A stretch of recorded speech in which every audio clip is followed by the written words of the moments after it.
guys, I'm Audrey, and I am going to, this is my first foray into YouTubing, although I am a great cook, so I wanted to share. A lot of my kids are in college, some kids finished college already, but anyhow, when everybody moved on, after the first year in the dorm, when they went to have their own apartment, all the kids said, will you teach us cooking, because we like your cooking best. So here it is for you. And most of this stuff is really easy and really fast. And in fact, I have to be at a protest in 15 minutes. So this is going to be really, really fast. Okay, this is black beans. How to make black beans, which are loaded with protein. And anyhow, they eat black beans all through southern Mexico and Central America, and it's a great complete protein. So the ingredients that we'll be needing are the black beans themselves. There you go. You could buy it in bulk, you can buy them in a bag, whatever you want. It doesn't even really matter how much. I would say, if there's a few of you, maybe a cup and a half of beans, or 2 cups of beans is good. That way you'll have plenty of leftovers for burritos and etc., etc. Or you could freeze some after, and that way you have your own, you know, frozen food that's healthy. Okay, so for black beans, it's really super, super easy. Black beans, salt, any old salt, garlic, and I'm a big, huge fan of already peeled garlic, because I don't like my fingers to smell, and it's like super, super easy. 1 onion. It could be a white onion, a purple onion, a big onion, a little onion. It's not that critical. The exact measurements are just not kind of turned out that critical. And the next thing that you'll need is cilantro. You could or could not use cilantro. I'm going to use some carrots, although you also don't need any carrots.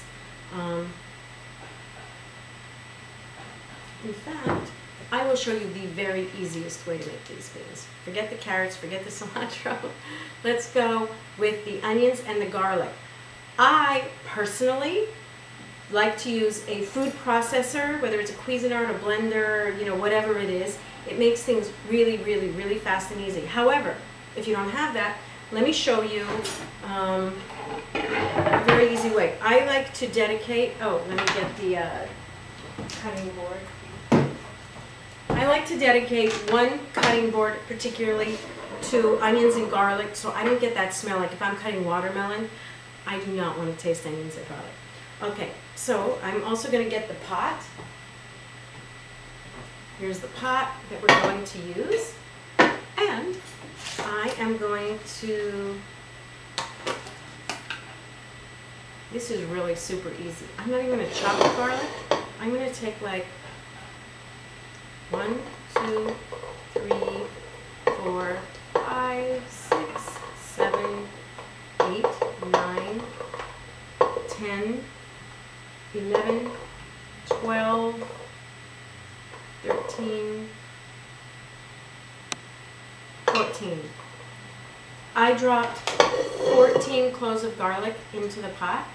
I didn't even cut them. They're just already peeled. It's okay.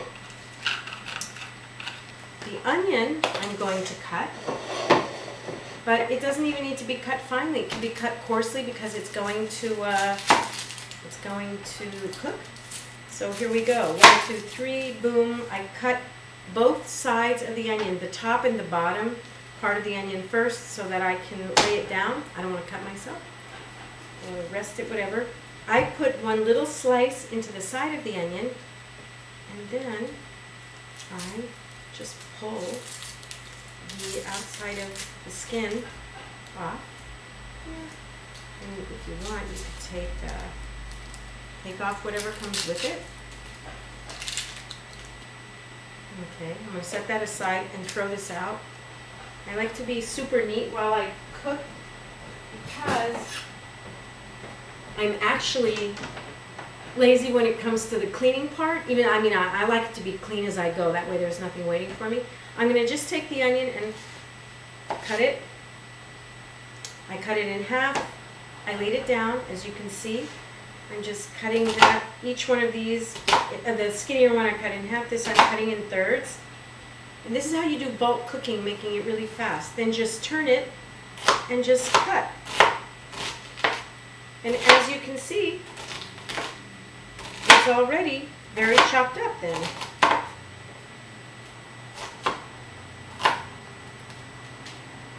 There we go. There's the cooked onion, all chopped up, very easy. I put that straight into the pot. Okay, when I was in college, I wouldn't have washed the beans and looked at them. And even though I'm the mother of college, actually most of my kids have finished college already, but I still don't. I'm just bored. So I'm putting the beans in there. That is probably, this is a good 2 cups. We're going to do the whole thing. That's how it looks in the pot. I am adding water. And I will show you. I'm going to cover the beans to at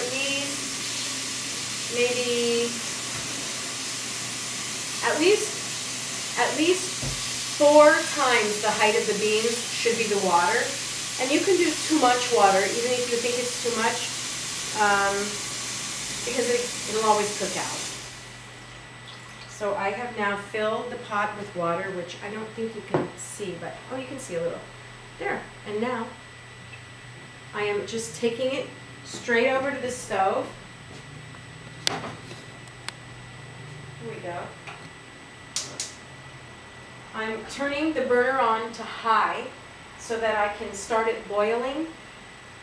And I'm going to let that be on the stove boiling until the beans, and this might take like 15, 20 minutes, until the beans come to the top. They'll float up to the top. Once that happens, I'm going to turn it down, the flame down to medium, and I will leave it like that for maybe a half an hour. Then I will take the top and cover. I mean, you can put the top on partway, but you don't want to close the pot now, or it'll boil over and you'll have more cleaning to do all over your stove. So just leave it like this. Let it boil on high until the beans come to the top. Turn it to medium for maybe a half hour.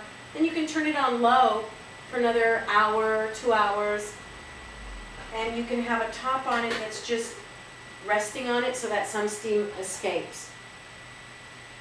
That's pretty much it. You add salt after the beans have already gotten soft. You want to salt to taste, and that's really, you know, for that 2 cups of beans, I think 1 tablespoon of salt is about it. But you want to do that to taste. The reason we don't add the salt now is it keeps the skin of the bean hard, and it doesn't let them like soften up. And that is really it. After that, those are actually excellent beans. You could add 1 drop, actually I am going to add it now, a drop of olive oil. Just a drop of olive oil, put it in there, or any oil. If you don't have olive oil, use whatever oil you have. Just a drop to keep things like kind of lubricated in there. And that is black beans. You let that cook and cook and cook. You can take them off the stove. You can stick them in the fridge. You can cook them again tomorrow. They taste better. Each progressive day, they taste better and better and better. If you want to get fancy and add more flavor, you can take carrots, chop them up, put them in there. You can add cilantro, chop it up, put it in there. But basically, this is it for black beans.